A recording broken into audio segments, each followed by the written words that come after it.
Okay, well, so thank you everyone for joining. Welcome to this webinar where we're going to be looking at how purpose interacts with digital product innovation. So I'm Greg Smart, and I'm the founder and CEO of 500 More, and we work to support purposeful digital innovation. So this is a subject that is close to our hearts, and it's been very interesting putting this webinar together and doing a bit of extra research into some of the sort of concepts behind purposeful innovation. So I hope we're going to be able to shed some light on a few things for you as we go through this presentation. We've tried to include some polls and some opportunity for you to interact. So very keen for you to put comments and questions into the chat or the Q&A. We probably deal with questions at the end of the webinar, but we'll be asking you to make some contributions through the webinar if you're able to and willing to. So hopefully you'll get more out of it by it being a slightly more engaging opportunity. So I'm going to start with that by asking you to contribute to a poll. So this poll is to ask you to think about how important purpose is to business success. So if you can just let me know what your thoughts are on that front. I can see we're getting answers in straight away and very heavily weighted towards importance, which is perhaps not surprising given that you've chosen to take some time out of your morning to attend this webinar. But still very interesting to get your thoughts and your feedback on that. So good. So we're talking to an audience that is very much engaged with this topic, and I obviously don't really need to convince you as to how important. Okay, so those are the results that we've got, and as you can see, pretty heavily weighted towards the highly important or somewhat important, and you're all pretty much on board with that. That's great. So let's get rid of that poll on my screen. So I want to just take a moment to think about what purpose is, and I think that that purpose is a really important part of how you make a successful organization. So purpose really is the reason why you are doing something. So for an organization, it's the reason why you exist. It's the reason why you come into work every morning. So purpose is really a statement of your kind of core values and defining principles. So it's what allows you to align together as an organization. And I think it's fair to say, I'm sure we all agree, purpose is very motivating. So with a clear statement of purpose that everyone aligns to, then you can actually achieve amazing things. So this is an image of the Nightingale Hospital that took over Edexcel. And if you'd asked, I think, somebody's telling me that my presenter view is visible. We have been having a bit of trouble with that. Okay, I think what I'm going to do is just try and fix that for 1 second. So I'm going to pause and we'll see if we can resolve that problem and then restart. Apologies for that.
Okay, I'll have another go. Hopefully you can now see the slideshow and not my notes.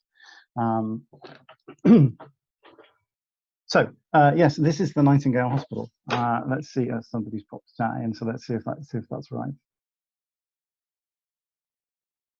Yeah, great, good, thank you. So I think if you'd asked people at the beginning of March of this year whether it would be possible to build a hospital in 2 weeks, I think most people, even given what had happened in China at that point, I think most people would have said that in the UK that was not achievable. But actually, at the start of March, London's ICU capacity was about 800. So we had about 800 ICU beds. And in the course of 2 weeks, pretty much, the Excel Exhibition Centre was converted into an ICU hospital with about 500 beds in it. So it was getting on for doubling the capacity for ICU. But what was staggering was that if they'd needed to, they could have added 5,000 ICU beds into that space. Unfortunately, that wasn't necessary, as it turned out. But I think one of the reasons why that was achieved, why so many blockers and barriers were overturned, and why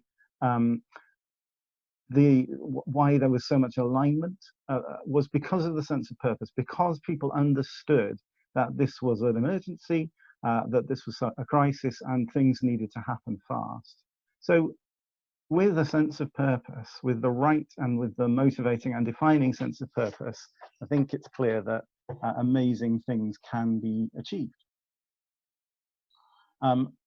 So let's have a think about what actually constitutes a purpose. Why is that an important thing for us to be defining? So I think we can say that if you have the wrong purpose as an organization, then the chances are you're going to end up with the wrong strategy, or at least it's much more likely that you might end up with the wrong strategy. So you could think of some big failures, for example, people like Nokia or BlackBerry or Canon or Blockbusters or Woolworths, big businesses who have either disappeared or been dramatically shrunk over the last decade or so. And I think you could argue because they pursued the wrong strategy, and perhaps that was because they misunderstood what their true purpose was, and therefore they weren't able to anticipate change. So without a clear sense of purpose, or with just a complete wrong understanding of your purpose, then you can go seriously wrong. But with an effective and with a successful definition of purpose, then the people around you, the staff, your co-workers, if you're a business founder, your co-founders, your board, maybe your key suppliers, they will all be motivated by your purpose, and are therefore more likely to give more and be more effective if they know what that purpose is and they think that it's more worthwhile. And I think it's also fair to say that your customers are more likely to engage with you if they understand your purpose. So people buy for all sorts of different reasons. They make buying decisions for all sorts of different reasons. But a sense of purpose, an organizational sense of purpose, is a powerful tool for communicating with customers, engaging with them, and therefore making them more likely to buy from you. Now, clearly, purpose is no guarantee. The world of business is complex. There are many factors. So simply having a great purpose is not a guarantee of success, but it does seem that it is quite closely correlated with it. So let me ask then, what makes a good purpose? And I think we've come up with this sort of model, if you like, for the pillars of good purpose.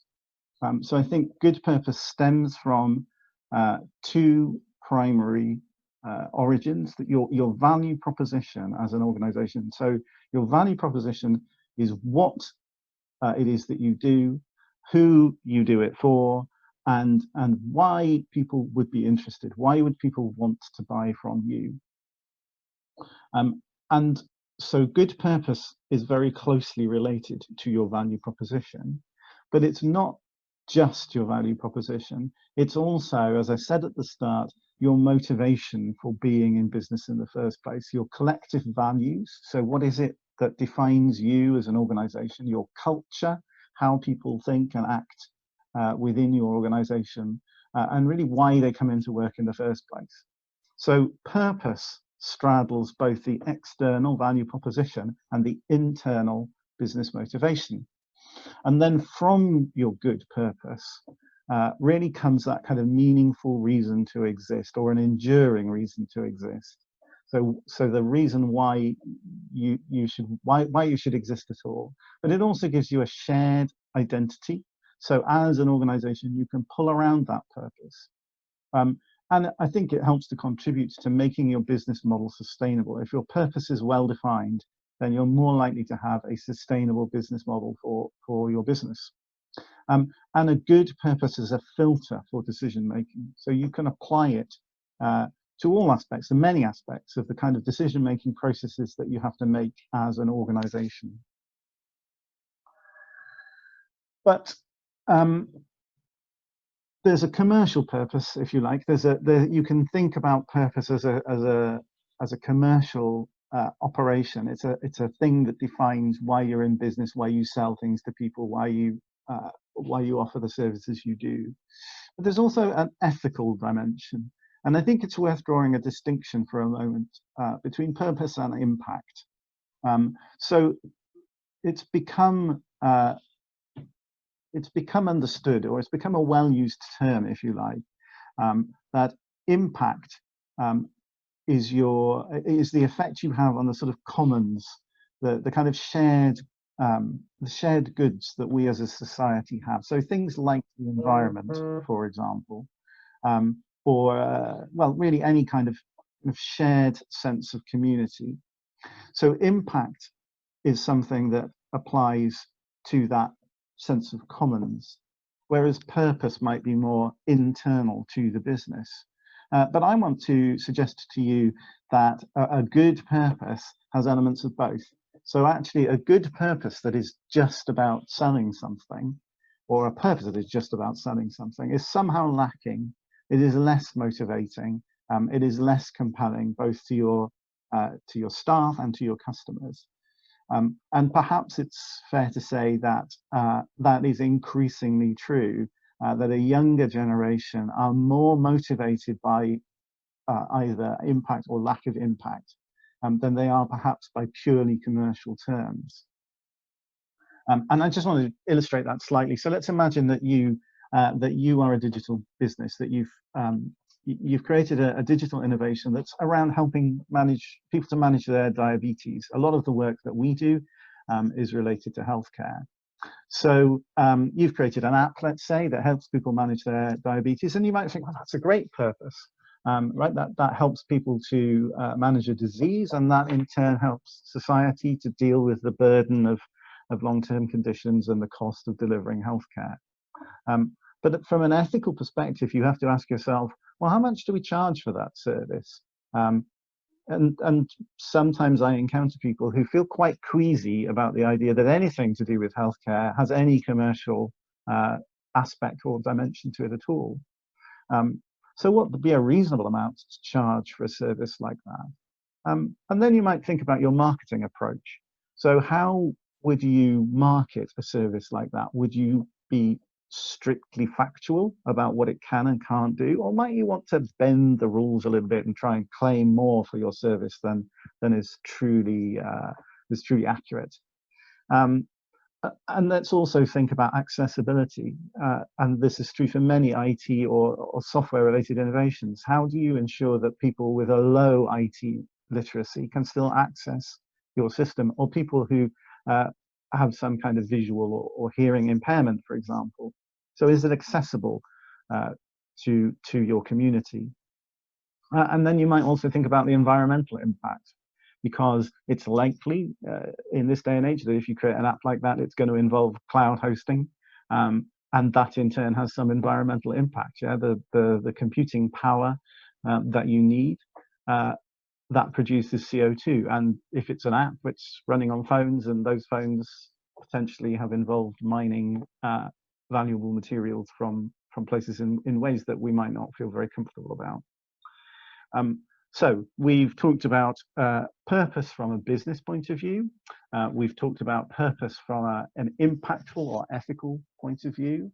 And I want to drill down a little further into the sort of into the ethical issues around defining purpose. How could we decide what is a good ethical purpose?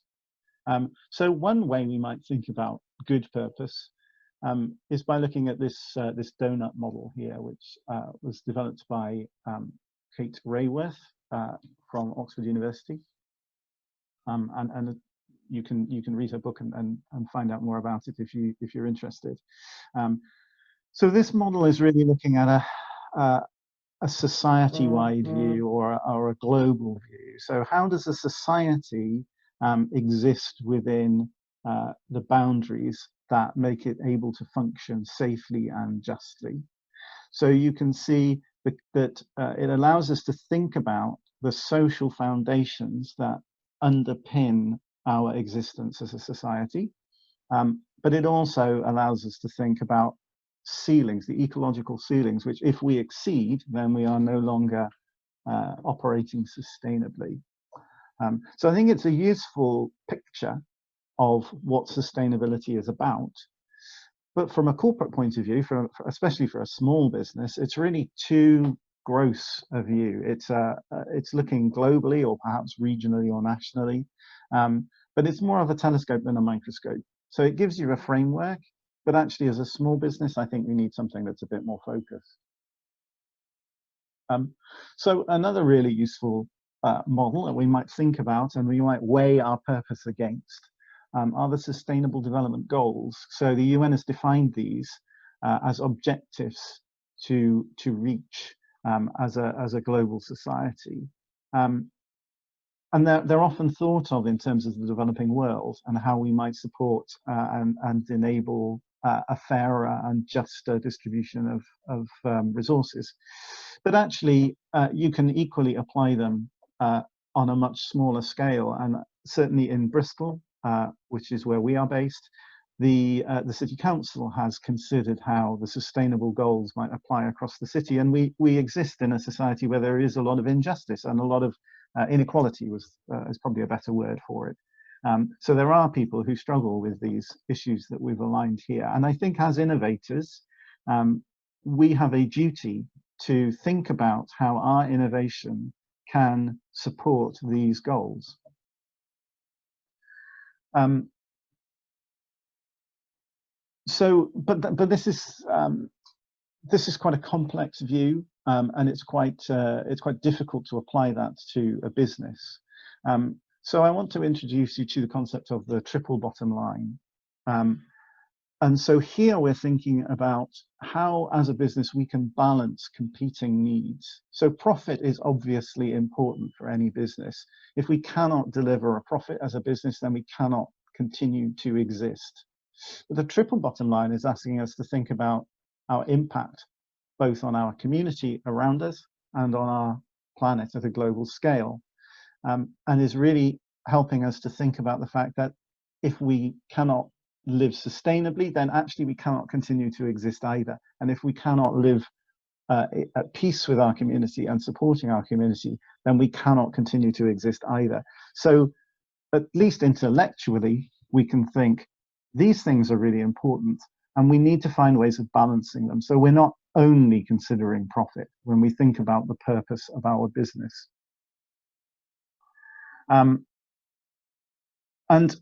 I would like to ask you just to have a think for a moment about how your organization might fall in this Venn diagram. So if you've got any thoughts about where you sit here, please pop them in the chat, and we'll pick them up as we continue through the presentation. So I'm just going to pause for a second to allow you to give you a chance to do that, if you would like to.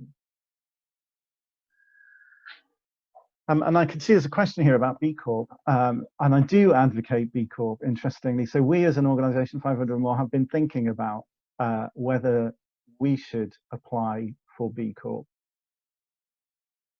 And I think for us, it is an ambition. We would like to be able to do that. We're probably not quite ready to go all out for that. And this is just a judgment call, and you may come to a different view. But my feeling is that um, we need to be slightly more established and secure in ourselves, and then we can consider the formal process of certification. But that's not to say that actually B Corp provides you some really helpful pointers. Even as a really startup organization, you could look at what B Corp is proposing, and that might be a guide perhaps for some of those foundational things you do as an early stage startup.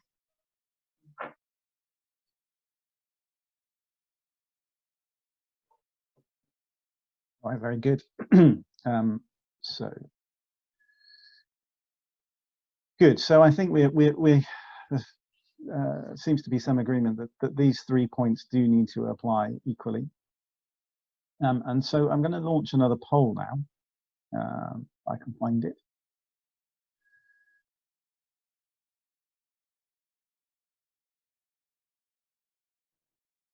So here we're asking really about whether the things I've been saying about ethical purpose, whether you think that's an important factor for a business, or whether actually you think that ethics is perhaps for other people.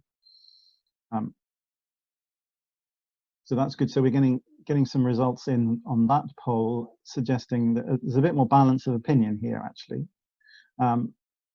So I think we seem to be all thinking that ethics is important, but there are other factors to consider. So that triple bottom line actually is a good way of reflecting that. So I'll just give a few more seconds in case anyone else wants to vote.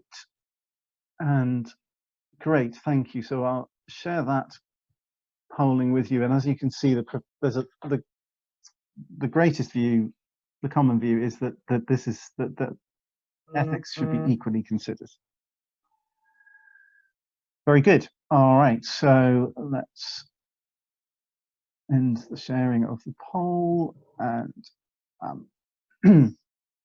so bearing that in mind, actually, that leads us on nicely to the next point I want to make.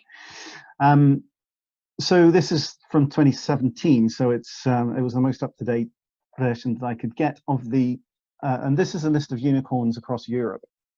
And it's quite interesting, isn't it? You can see there's a fairly broad distribution. London, as you would expect, is dominating, but other UK cities doing pretty well, and a number of other European cities also developing and hosting unicorns. But if you look at these, it's quite hard to think which of these are really pursuing an ethical purpose.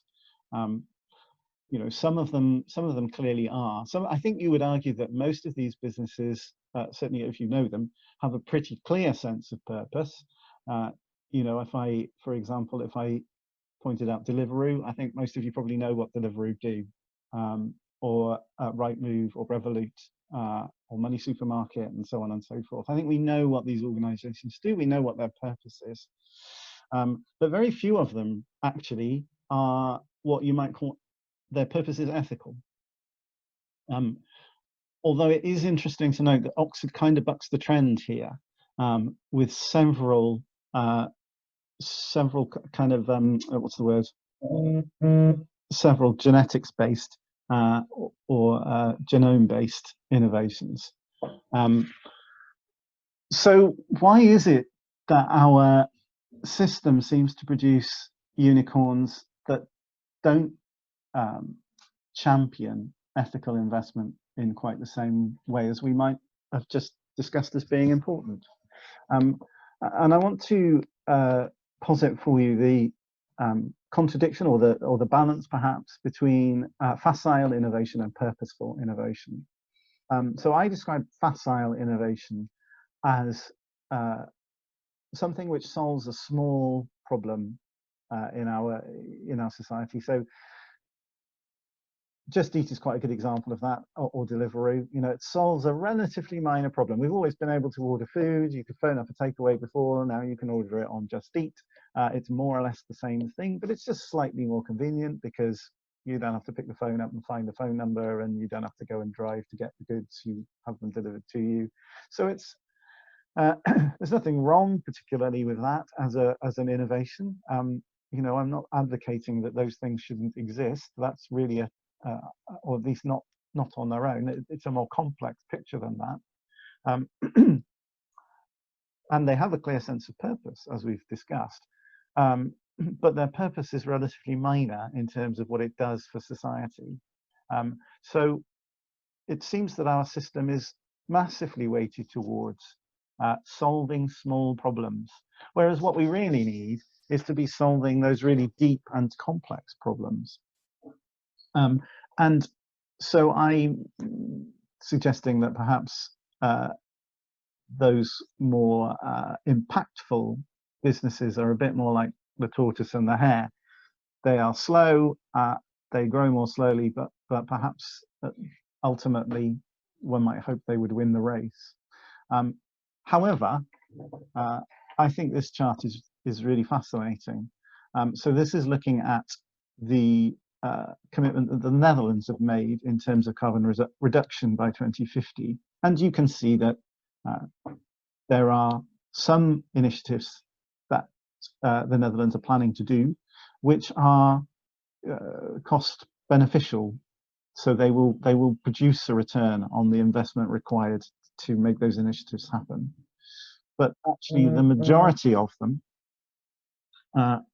they're not cost neutral. It costs money. It will cost money in the current balance of these things. It will cost money to enact those initiatives and for them to have the effect that we're looking for. I think we all agree, well, I presume we mostly agree, that this is a good thing to do. We would really like to find ways to reduce our carbon emissions. But clearly, as things stand, the economic system doesn't support that as much as we would like.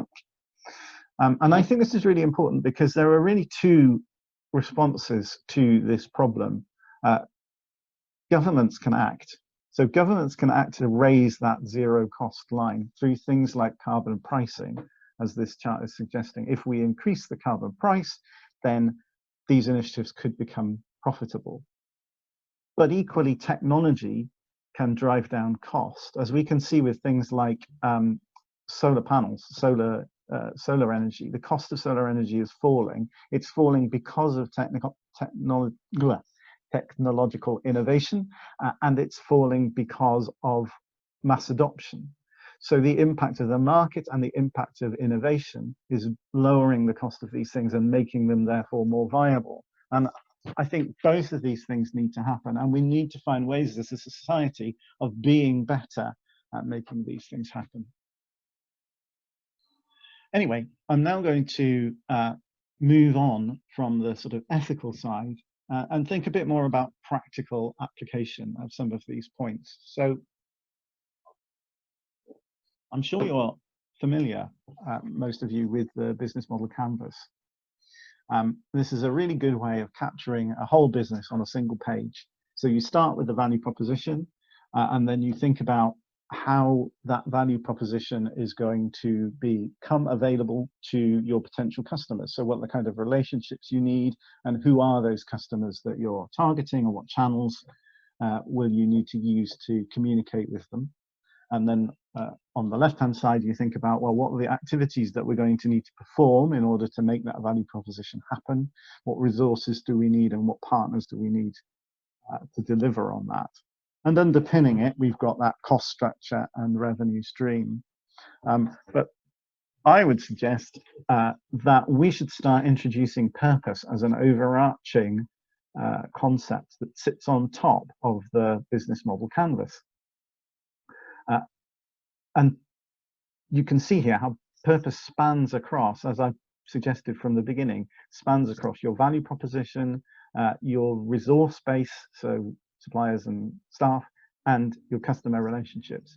So I would suggest that if you've created a business model canvas, you might want to think about going back, having another look, and seeing if there's a purpose you can put across the top of it. It's certainly something that we as an organization have been thinking about.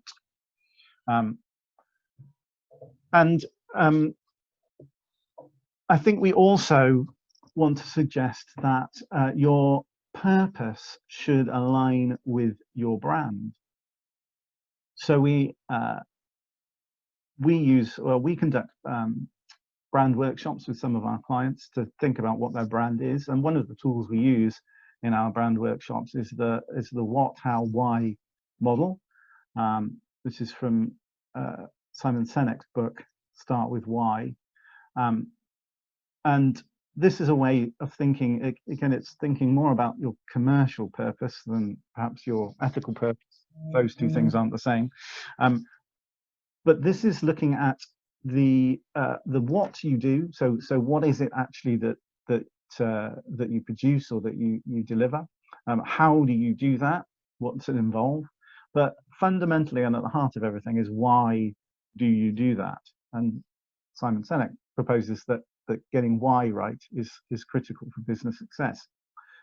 So we've conducted our own brand workshop as 500 More, and we came up with these phrases. So so our what is that we help innovators to evolve successful technology-led businesses. That's what we do.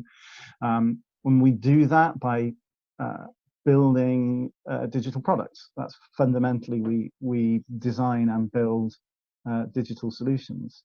And our why, actually, we have been arguing a bit about our why lately, perhaps as a result of preparing for this presentation. So one of the whys is because we want those businesses to succeed. That's ultimately what our objective is that we work with clients and we want those businesses to succeed.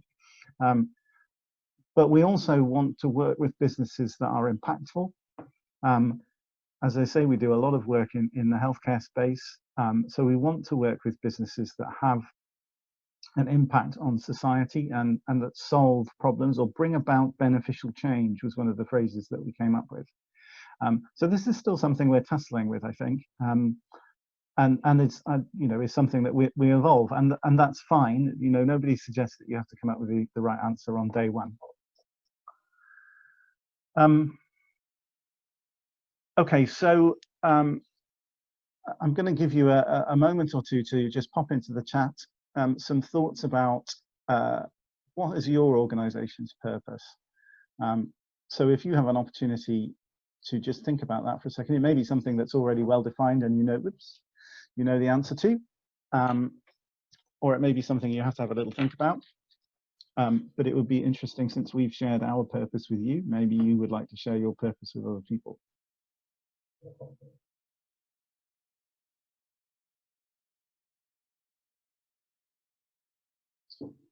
So that's excellent. Thank you, Luke, to make home care fair and simple. So there's definitely an ethical dimension to that, as well as a commercial one. So I think that's an excellent purpose.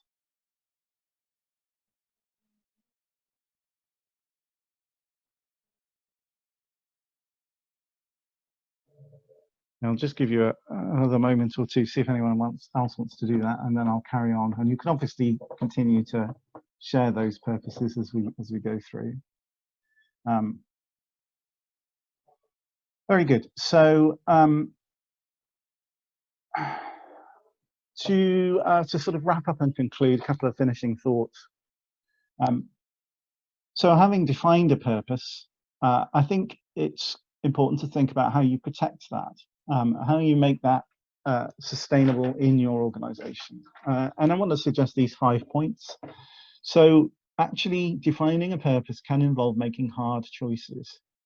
So it can make you question or make you make decisions about, do I work with that supplier, or do I accept business from that customer if it doesn't align with your purpose?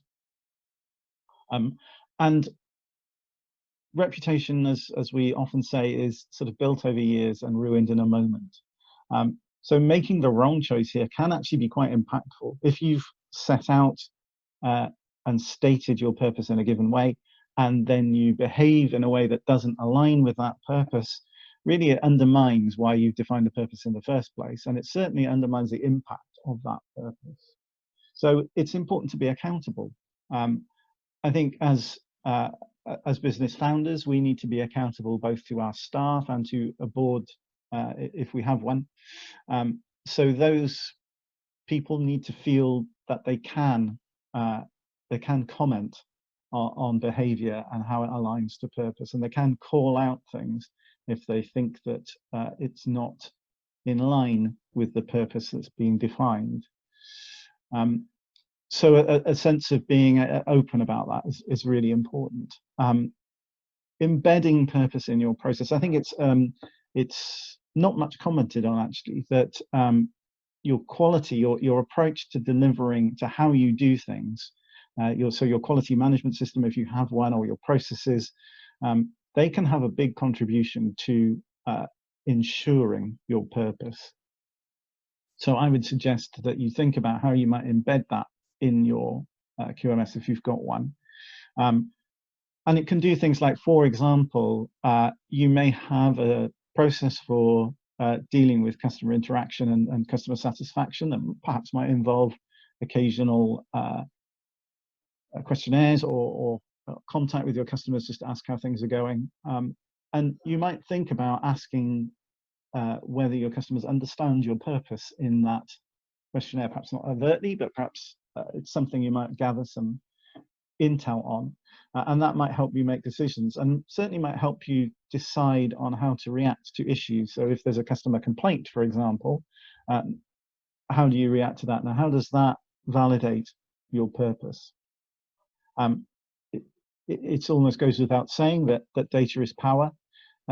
So think about the data that you're collecting about your organization, and think about the metrics that are important to you. Do your metrics align with your purpose? Are the metrics you're collecting helping you to understand whether you're achieving your purpose? And finally, let's remember, it is a journey. Nobody expects an organization, especially a young startup, to be perfect from day one. So don't imagine that you can simply define a purpose and then everything is going to be fantastic. We should embed continuous improvement in our organizations. We should be constantly trying to do better and to achieve more. So you might want to just reflect on how your organization protects its purpose. And in particular, do you feel whether there are any threats that are affecting your ability to maintain your purpose at the moment? So I will leave you with those thoughts to consider. But finally, for my presentation, I'm just going to leave you with this quote: "Whatever you can do or dream you can do, begin it. Boldness has genius, power, and magic in it." It's a lovely quote. It's from Goethe. Apparently, there is some dispute about that, but whoever actually wrote it, I think it's a very powerful phrase, and it applies very well here. So you may be thinking about how you can bring your purpose about through your organization. And I think one of the best things you can do is just crack on and do it. So thank you for listening. We certainly have a bit of time for any questions and comments, and I see a few more people have popped some purposes into the chat. So great to see there from Tim the purpose around improving the quality and independence of older adults, and from Mike there I see improving secondary STEM education. So again, really great purposes, nicely stated, something which you can understand why people would pull around. Okay, so if anyone has any questions at this point, please feel free to pop them in the chat there. I will do my best to answer. I think I will sort of wrap up by saying that it's been a real pleasure to pull this webinar together. We will share with you a questionnaire in the next few days, probably reflecting some of the questions we've asked in this session, but also to give you an opportunity to kind of embed any of the thoughts that you've had from this. Sometimes it can be really helpful to go back to something a day or two later and just reflect on it. So we would urge you to respond to our questionnaire if you're able to do so. And it actually helps us to, so if you have any feedback on the presentation and this webinar, we'd be delighted to hear that. It will help us to plan future ones. It's something we intend to continue to do periodically, is to bring these to you and hope that you find them useful.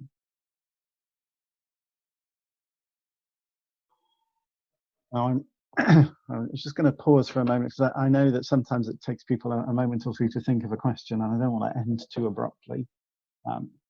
So if anybody does have a question, just pop it in the chat there and we'll do our best to answer it.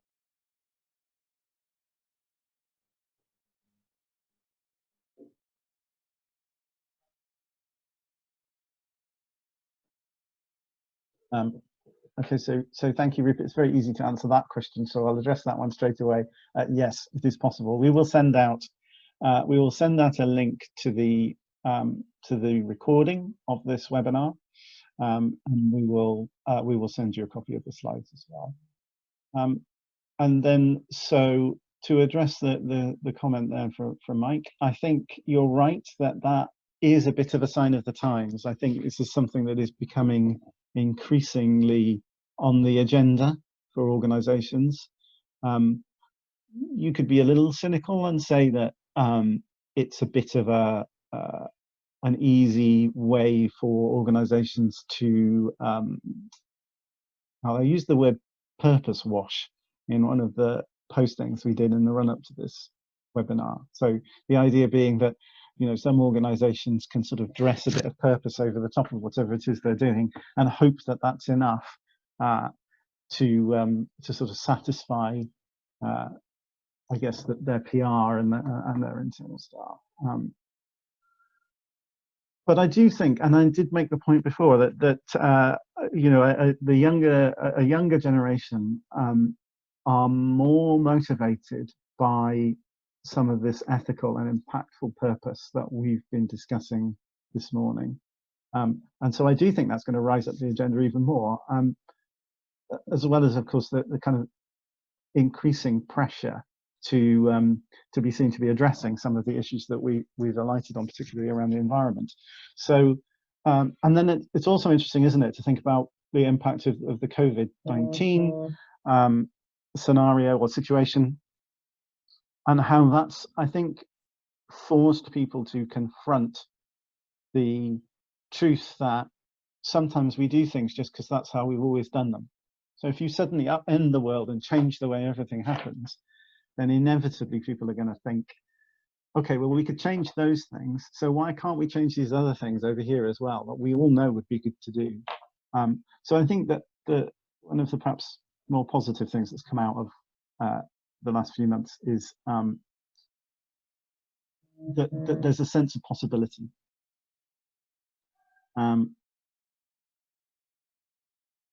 So I'm just reading this question here.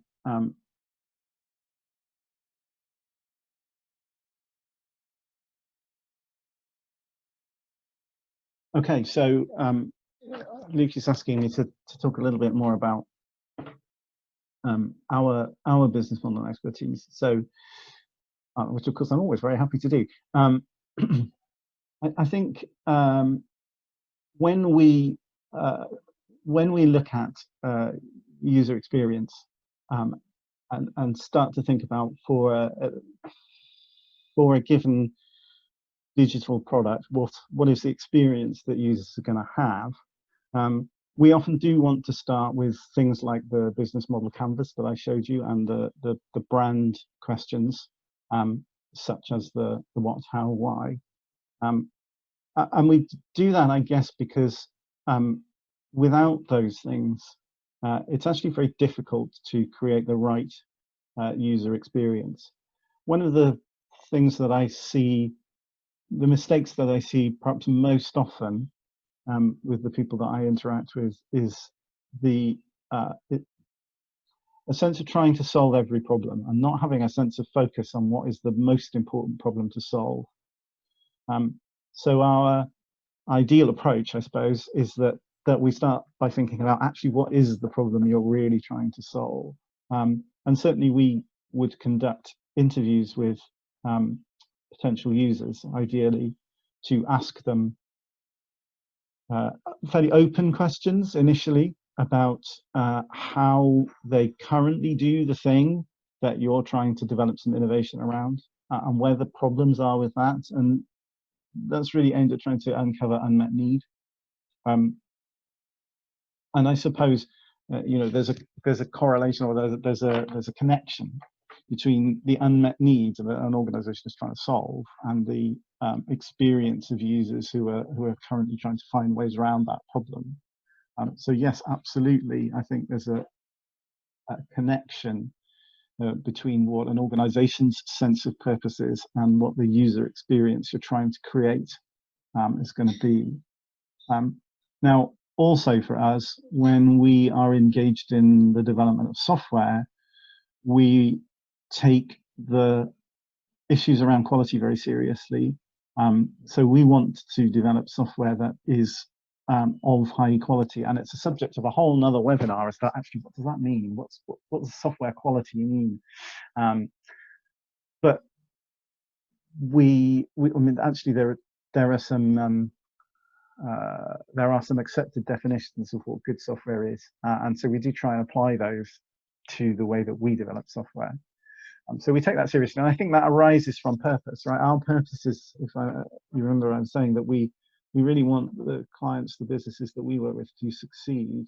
And if we just kind of churn out software that isn't going to last very long, or is going to be perhaps has security issues or whatever it is, if we just take those things, if we don't take those things seriously, we're actually creating problems for our customers going forward. So I think that's how perhaps our purpose, or one of the ways in which our purpose is reflected in the way we do our work. And one level, 500 More is an agency.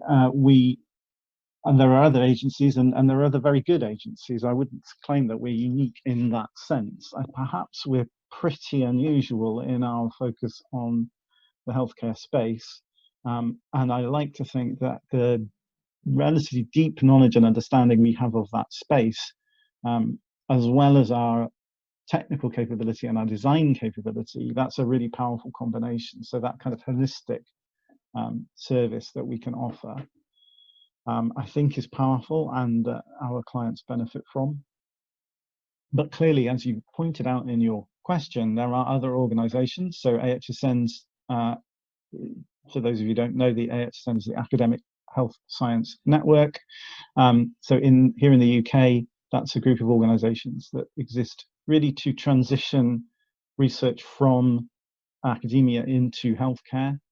And yes, we are perhaps to some extent attempting to do similar things, but that the AHSN provides very valuable services, and we work with them.